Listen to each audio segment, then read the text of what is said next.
Hello बच्चा party, कैसे हो आप लोग। वेलकम टू चलो फर्स्ट अटेम्प्ट में एनसीईआरटी एवं सभी। आज हम बात कर रहे हैं कक्षा 6 के अभ्यास 3 के बारे में, जिसका नाम है संख्याओं के साथ खेलना। ठीक है, और इस वीडियो में हम बात कर रहे हैं प्रश्नावली 3.5 का प्रश्न नंबर 1।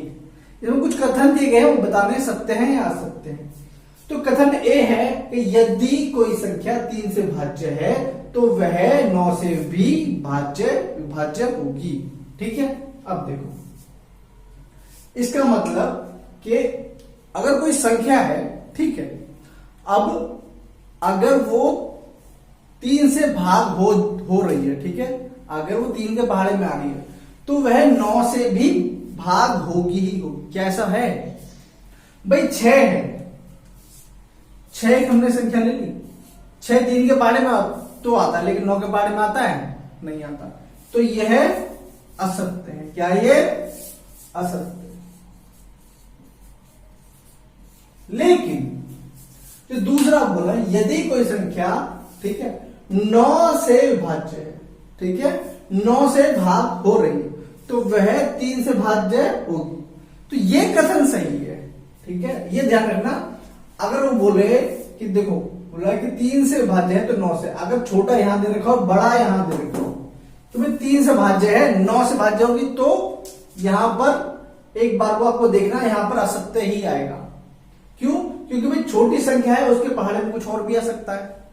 समझ रहे हो ना भाई? 3 को तो भाग कर सकता है, लेकिन 9 3 को थोड़ी भाग कर सकता है। समझ रहे हो? लेकिन अगर मैं यहां बात करूं कि 9 को भाग कर सकता है, तो 3 3 9 ये भी आ रहा है। 9 दूनी 18, 3 6 18, ठीक है, 9 3 27, 3 9 27। समझ रहे हो? जो इसके पहाड़े में आएगा वो इसके पहाड़े में भी आएगा। ठीक है, तो ये है सत्य। ये क्या बेटा? ये है सत्य एकदम, कि यदि कोई संख्या 9 से विभाज्य है तो वह 3 से भी विभाज्य होगी। ठीक है, यदि कोई कथन 9 से विभाज्य है तो वह 3 से विभाज्य होगा। ठीक है, कुछ भी है, कुछ भी लिख सकते हो। समझ में आ गया? कोई दिक्कत नहीं। अगला देखो, अगला कह रहा है कि एक संख्या जो 18 है, ठीक है, 18 में से, ठीक है, 18, ठीक है, यदि कोई संख्या 18 से विभाज्य है, से 2 बार लिख दिया है, ठीक है, ये एक संख्या 18 से विभाज्य मतलब वो संख्या 18 से भाग हो सकती है, तो क्या वह 3 और से 6 से भी विभाज्य होगी? मैंने क्या बताया, अगर कोई बड़ी संख्या पर लिखी है और बाद में छोटी संख्या से पूछा जाता है तो देखना पड़ेगा कि हो सकता है या नहीं। अब देखो, ये ध्यान देना कि अगर ऐसा कभी प्रश्न आ जाए तो चांसेस ज्यादा है कि देखो, क्या एक संख्या 18 से विभाज्य है तो वह 3 और 6 से विभाज्य होगी। तो हाँ, क्योंकि 3 6 18, ठीक है, वह संख्या 3 से विभाज्य होगी, 6 से विभाज्य होगी, क्योंकि 3 6 18, क्योंकि वह संख्या 18 से विभाज्य है। ठीक है, खासकर ऐसा होता है कि यह संख्या, ठीक है, जैसे अगर कोई संख्या 2 से विभाज्य है, 3 से विभाज्य है, मैंने पहले भी बताया पहले वाले प्रश्नों में, तो वह संख्या 6 से विभाज्य होगी। ये आपने नियम भी सुना है, ठीक है, कि यदि कोई संख्या 2 से विभाज्य है, 3 से विभाज्य है, तो वह संख्या 6 से भी विभाज्य होगी। ठीक है, ये 6 का विभाज्य नियम है। अब देखो, तो यहां क्या आएगा बेटा? ये आएगा सत्य। ये क्या आएगा? सत्य। अगला देखो, यदि कोई संख्या 9 और 10, देखो इसको उल्टा कर दिया है। यहां क्या पूछा है? यदि कोई संख्या 18 से भाज्य है तो वह संख्या, ठीक है, कह दिया, वह संख्या 3 और 6 दोनों से विभाज्य होगी। पहली बात, चलो जी ठीक है। इसी तरीके से यदि कोई संख्या 9 और 10 से विभाज्य है तो वह 90 से विभाज्य होगी। 9 दाम 90, ठीक है, 9 दाम 90, तो ये भी क्या है? सत्य। दोबारा देख लो अच्छे से। पहला क्या था? यदि कोई संख्या 3 से भाज्य है तो वह 9 से भाज्य होगी। भाई छोटा वाला संख्या अगर भाज्य है, बड़ी को पूछा है, तो नहीं हो पाएगा। क्यों? क्योंकि 3 एकम 3, लेकिन 9 के पहाड़े में 3 नहीं आता है।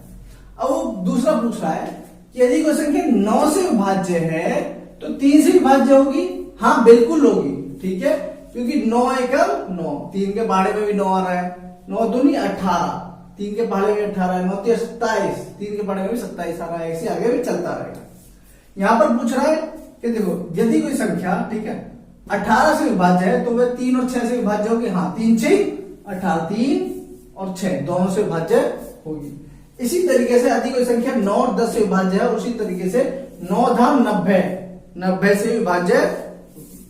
अगला देखो, ये बोल रहा है कि यदि दो संख्याएं सहअभाज्य संख्याएं हों, सहअभाज्य संख्याएं जिनका गुणनखंड, ठीक है, सार्वगुणनखंड जिसको बोलते हैं, सार्वगुणनखंड 1 हो, ठीक है, मतलब जिसको अंग्रेजी बोलते हैं कॉमन फैक्टर, ठीक है, उसका क्या हो 1 हो।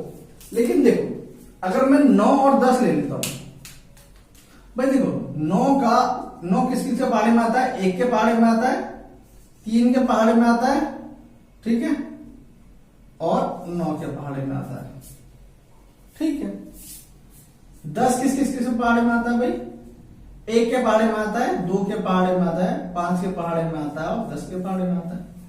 तो पहली बात तो इनमें से दोनों में से कोई भी अभाज्य संख्या नहीं है भाई, ना ही तो 9 अभाज्य संख्या, ना ही 10 अभाज्य संख्या है, लेकिन फिर भी ये क्या है, ये सहअभाज्य संख्या है। क्या है ये, सहअभाज्य संख्या है। तो जरूरी नहीं है कि उसमें से कम एक अभाज्य संख्या होगी ही होगी, ठीक है। तो यह कथन क्या है, असत्य है। क्या है बेटा, असत्य है। समझ में आ गया, ठीक है। A B C D E, ठीक है, पांचों जो कथन थे वो मैंने बता दिया आपको क्या क्या है, ठीक है। अब इसको नोट कर लो, समझ में आ गया। और अगर इसमें कोई भी दिक्कत हो तो मुझे कमेंट सेक्शन में बता देना, ठीक है बेटा। चलो आगे चलते हैं। अब देखो बेटा, इसका अगला वाला है एफ भाग। देखो एफ कथन है कि 4 से विभाज्य सभी संख्या 8 से भी अवश्य विभाज्य होंगी। ये पहले कथन एक ही तरह है, ठीक है। जैसे उसमें देखा था ना कि यदि कोई संख्या 3 से विभाज्य है तो वह 9 से विभाज्य होगी। इसी तरीके से यदि कोई संख्या 4 से विभाज्य है तो 8 से विभाज्य होगी। भाई 4 से भाग हो सकता है, लेकिन 8 से भाग हो सकता है, या फिर 12 4 से भाग हो सकता है, 8 से भाग हो सकता है, नहीं हो सकता। तो यह क्या है, असत्य। ये क्या है, असत्य। लेकिन इसका उल्टा कोई संख्या अगर 4 से भाग हो रही है, ठीक है, 4 से विभाज्य है, तो वह संख्या 8 से विभाज्य, तो वह संख्या 4 से विभाज्य होगी। क्यों, देखो 8 4 के पहाड़े में आता है, 8 दूनी 16 भी 4 के पहाड़े में आता है, 8 3 24 भी 4 के पहाड़े में आता है, ठीक है, मतलब भाग हो सकता है। तो यह क्या है, यह क्या है, यह है सत्य। कि यदि 4 से विभाज्य, मतलब 4 से विभाज्य सभी संख्याएं 8 से विभाज्य सभी संख्याएं 4 से विभाजित होंगी, ठीक है। अब अगला देखो, एच कह रहा है यदि कोई संख्या दो संख्याओं को अलग अलग पूरा पूरा विभाजित करती है, ठीक है, दो संख्या कोई भी मान लो, मैं बोल रहा हूं एक तो 2, मतलब जो 4 है वो 2 से विभाजित हो रहा है, और 6 भी 2 से विभाजित हो रहा है, भाग हो रहा है। तो 6 और 4 10, 10 2 के पहाड़े में आएगा, नहीं आएगा, बिल्कुल आएगा। दूसरा देखो 3 3 के पहाड़े में आ रहा है, प्लस 6 भी 3 के पहाड़े में आ रहा है, 9 3 के पहाड़े में आएगा, 8 और 12, देखो 8 4 के पहाड़े में आ रहा है, और 12 भी 4 के पहाड़े में आ रहा है, और 12 और 8 20, 20 4 के पहाड़े में आएगा, बिल्कुल आएगा। तो इस तरीके से हम कह सकते हैं पूरी तरीके से कि यदि दो संख्याओं को अलग अलग पूरा पूरा विभाजित करते हैं, ठीक है, तो वह उनके योग को भी विभाजित करेगा। ये क्या है, ये है सत्य। क्या बेटा, ये है सत्य, ये सही है। लेकिन अगर हम इसको इसके उल्टा कर दें, ठीक है, कि यदि कोई संख्या, ठीक है, दो संख्याओं के योग को पूरी तरह विभाजित करते हैं तो वह दोनों संख्याओं को अलग अलग भी विभाजित करेगी। ये कथन असत्य है। ठीक है, ये कथन असत्य है, वो बताता हूं कैसे। देखो बेटा, 3 और 5 क्या होता है? 8 होता है। 8 होता है। तो 8 तो 2 से तो भाग हो रहा है, लेकिन क्या 3 2 से भाग हो रहा है? नहीं हो रहा है। 5 2 से भाग हो रहा है? नहीं हो रहा है।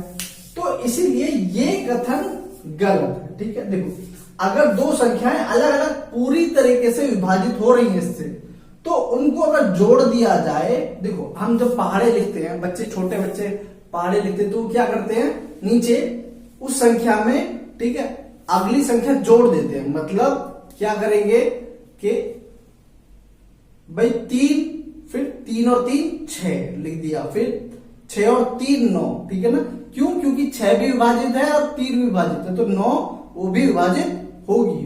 ठीक है, लेकिन अगर दोनों एक जोड़ा है, उसको तो हम कैसे भी बांट सकते हैं ना भाई। मैं इसको 5 और 3 भी लिख सकता हूं, 2 और, ठीक है, 2 और 6 भी लिख सकता हूं। तो ये तो मेरी मर्जी है ना, लेकिन भाई जरूरी थोड़ी सारी चीजें विभाजित हो जाए। तो यह कथन क्या है? यह कथन बेटा असत्य है। क्या है ये? असत्य।